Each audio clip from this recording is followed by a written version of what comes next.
The Saudis will literally pay anything for Salah. Is Real Madrid actually going to chuck 130 million at Vitinha? Who the hell is replacing Pep at City? United are already sniffing around La Masia's absolute wonder kid. All this madness and tons more in today's vid. Bang that like button and let's get stuck into the juiciest transfer gossip.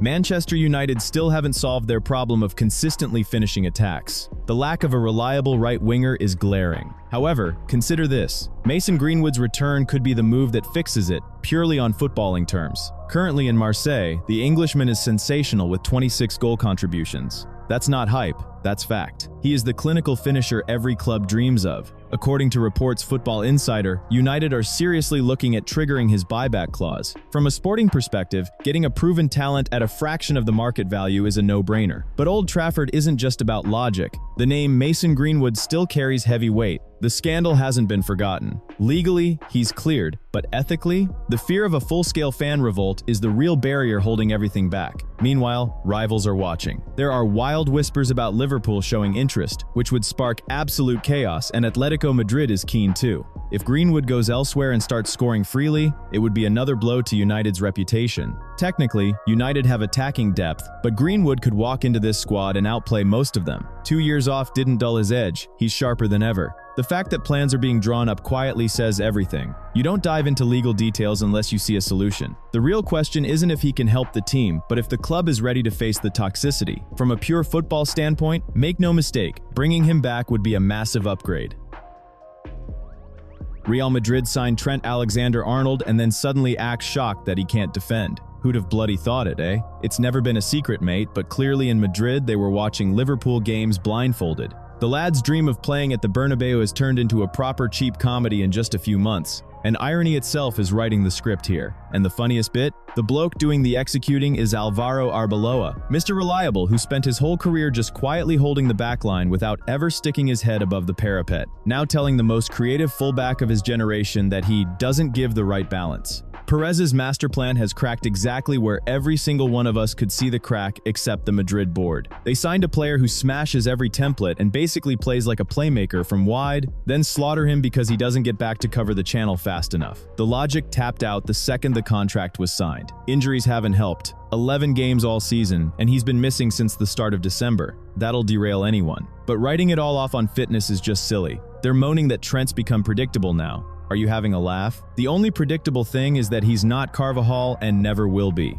Even Jude Bellingham, with his best mate vibes and perfect adaptation, couldn't hide this tactical car crash. Now El Nacional say Arbeloa is kindly telling the Englishman to look for another club for his own good. Fair play, admitting the experiment flopped and sticking the player in the freezer after 7 months. That takes proper elite-level mismanagement. Real wanted premium bullets for Mbappe and Vinicius and got a migraine and a bloody open goal on the right flank instead. In the summer, Trent will officially be up for sale, and that'll be the curtain on one of the most ridiculous and shortest transfer sagas we've ever seen. Because you don't buy a supercar and then moan that it's crap at carrying spuds. Is anyone seriously believing that a 33-year-old player with just 1 year left is worth throwing absolute mountains of money at? Here we go again. The same old rumors are crawling back. Mo Salah is supposedly packing his bags for Saudi Arabia. It feels like someone is desperately trying to turn wishful thinking into reality. The strangest part? Mo signed a new contract in April. Yet, after Arne Slot benched him for just own game, the narrative shifted to him being absolutely fuming. It was a standard managerial decision, but suddenly it's a global conflict. The Telegraph claims a summer offer is inevitable because the Saudi League urgently needs fresh faces to replace stars like Benzema. They just want to swap one expensive billboard for another. Friends, quick pause. Hit like or dislike, whatever you're feeling. Every reaction helps the channel a huge amount. Thank you. Salah is a legend, but paying astronomical money for a player inevitably slowing down is next-level generosity. Liverpool faces a brutal choice. Take the cash now or watch him walk for free in 12 months. Salah reportedly feels less untouchable under Slot, and these leaks from Saudi sources are just tactics to drive the price up. Financially, the offer is unreal. From a football perspective, it feels like a step backwards. We are in a stalemate. Liverpool stay quiet, Salah pretends he's focused, and the Saudis pack suitcases of cash. Expect plenty more drama before we see any real signatures. Inter Milan are staring at a clear problem. Their goalkeeping department is aging. Jan Sommer is 36, and his departure next summer feels inevitable. The club needs an unbreakable number one immediately, and Emiliano Martinez fits that description like a glove. In 5 years at Aston Villa, the Argentine has become one of the most reliable keepers on the planet. With roughly 250 appearances and 76 clean sheets in the Premier League, he offers exactly the commanding leadership Cristian Chivu demands. According to Luca Bendoni of Sky Sport Italia, Martinez's representatives have already held talks with Inter. While Tottenham's Vicario is on the list, the World Cup winner is the clear priority. The sticking point is money. Inter's offer involves a significant pay cut, around 4 million euros compared to his current 6 million. However, for a 33-year-old, the chance to fight for the Scudetto might outweigh the cash. A January move is off the table. Unai Emery won't lose his leader mid-season. But come summer, this looks like the perfect match. Martinez is a pure winner who has arguably outgrown Villa Park. If they agree terms, Inter land a top-class keeper capable of single-handedly winning the toughest games.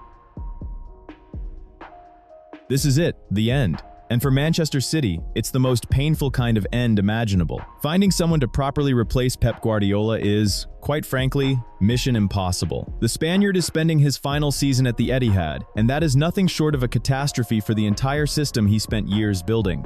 We've grown used to City being a perfectly tuned machine, but without Guardiola, that machine doesn't just lose a part, it loses the whole engine. The strangest part of this story? The decision isn't even coming from Pep himself. The club's hierarchy has apparently looked into his eyes and decided the fire is gone. Letting go of a genius while he can still deliver results? That's an enormous risk and a colossal headache for whoever sits in his chair next. Enzo Maresca is already being lined up as the heir. He knows the inner workings inside out and has reportedly said yes immediately, ready to turn down other offers to wait. But let's not kid ourselves. Being an assistant moving cones is one thing. Replicating Pep's methods as the main man is a completely different challenge. Reality dictates that whoever walks in next is instantly a hostage to the situation. Expectations will be through the roof.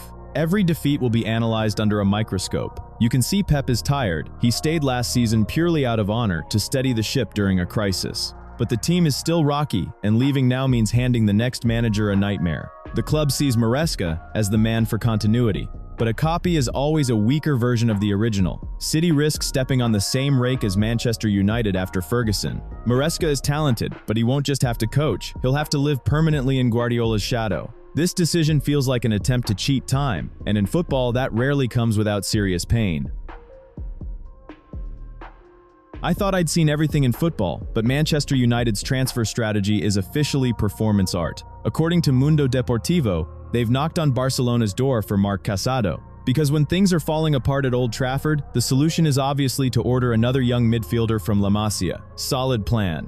Especially when your main rival for his signature is apparently Wolverhampton. That really paints a clear picture of just how grand the project is right now. The irony is palpable. This rebuilding strategy supposedly points towards 2026, yet the midfield is currently on fire. Casemiro has announced he's leaving, and Ugarte still hasn't figured out what football they're playing. Yet, the club is calmly planning for the future without even having a permanent manager. Ruben Amorim walked away. Michael Carrick is minding the circus, and they decided to just wait until summer. First you create a power vacuum, then you cast speculative lines for the future. Classic. Then there's Casado himself. He's disciplined and mature, yet at Barcelona he's a permanent fixture on the bench. Hansi Flick praises him publicly as unique but refuses to play him. Casado always said he only wanted Barca, but now Atletico Madrid looks like a fantastic option. Diego Simeone wanted him last summer, and frankly, swapping the dream for Simeone's gritty reality makes more sense than whatever vague promises are coming out of Manchester. Walking into the current United project feels less like a smart career step and more like volunteering for a questionable experiment. Logic clearly isn't part of this show, so we'll just sit back and enjoy the performance.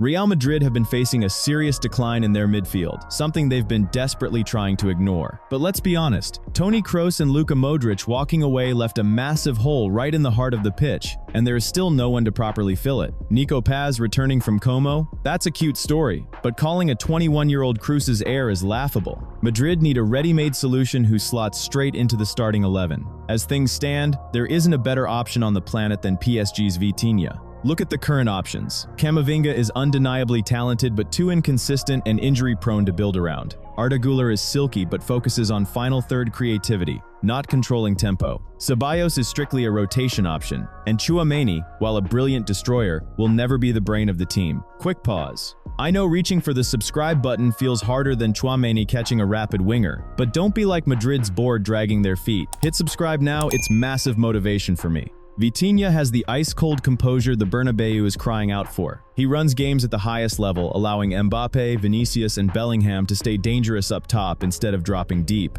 Plus, he's unselfish, crucial in a dressing room full of massive egos. Getting him out of Paris is a mission. Reports suggest a €130 million price tag, and his contract runs until 2029. But Vitinha isn't a gamble, he's a proven master. Without a player like him, total domination is impossible because pure attacking class isn't enough anymore. He is the one critical piece Florentino Perez's machine is missing.